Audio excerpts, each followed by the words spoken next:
Hello guys, welcome to my channel. This is the first tutorial in this series of tutorials on Python, the programming language. And in this tutorial, I'm going to talk about the language and we're going to see how we can download and install Python on Windows and set up the Python environment to start programming. So I'm sure before you guys learn how to program in Python, you want to know why Python is as popular as it is, and you're probably looking for reasons to learn the language. So we're going to discuss some of the most important features of the language, right?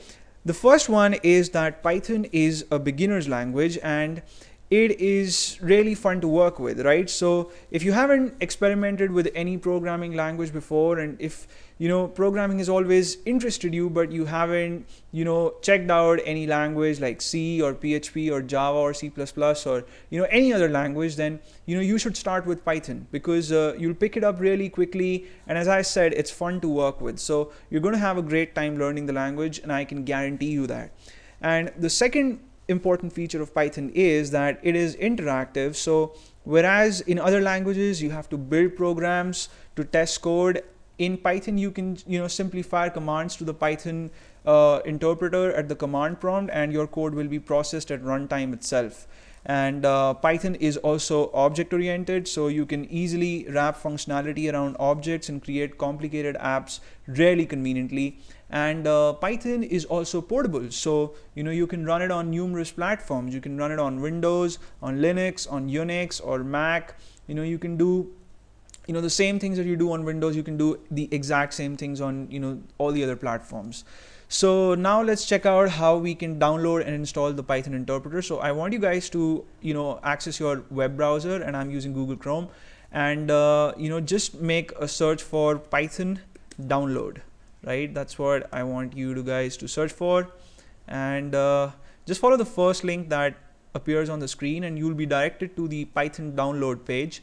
And on this page you'll see a lot of files for a lot of different platforms. So if you are a Windows user, then you can download the Windows version. If you are a Mac user, then you can download the Mac user, depending on your system architecture, of course. If you've got a 64-bit platform, then you'll have to download the appropriate setup. And you can see that we have Python 3.3 setups, and we also have the Python 2.7.6 set of files. And we do not want to download these because obviously Python 3.3.3 is the latest version of the programming language, and this is what we'll be learning in this course. And the Python 3.x is very different from Python 2.x series, and it's syntactically different, and there are like some logical differences in the languages too.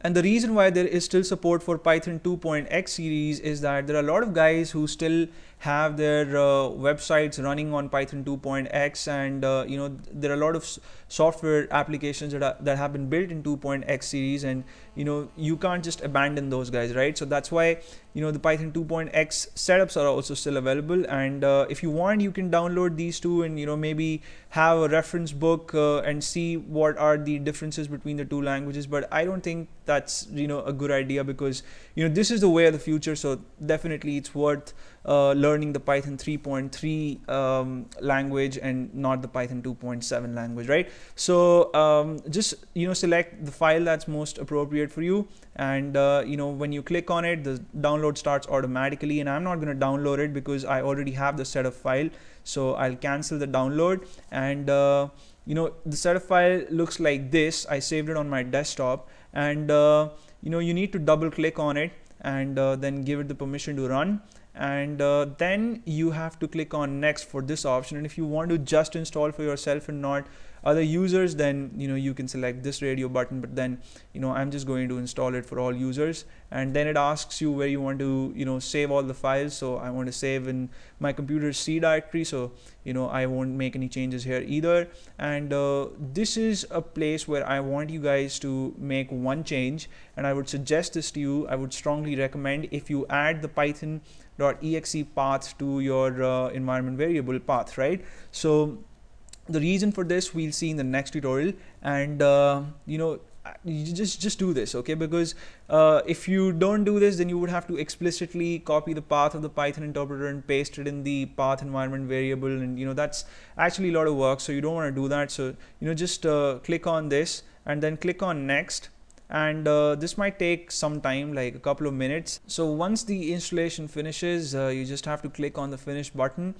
And one more thing that I'm going to suggest you guys to do is that you can make a copy of the Python GUI application or the Python command line on your desktop or your taskbar, right? Because we're going to access those applications quite a lot in this course. So it makes sense to have their links on the desktop so that we can access them frequently and conveniently. So I'm going to go to start and then type in Python IDLE, and this is what it is, and I'm going to right click on it and then just click on pin to taskbar so that I have this icon right here, right? So thank you for watching this tutorial. In the next tutorial we are going to start programming in Python, and we're going to check out lots of features of the language in this course, and it's going to be a comprehensive course, but I'll try to make it as entertaining as possible for you guys so that we all just have fun learning the language together, right? So see you in the next one, and you may subscribe to my channel if you haven't already, and take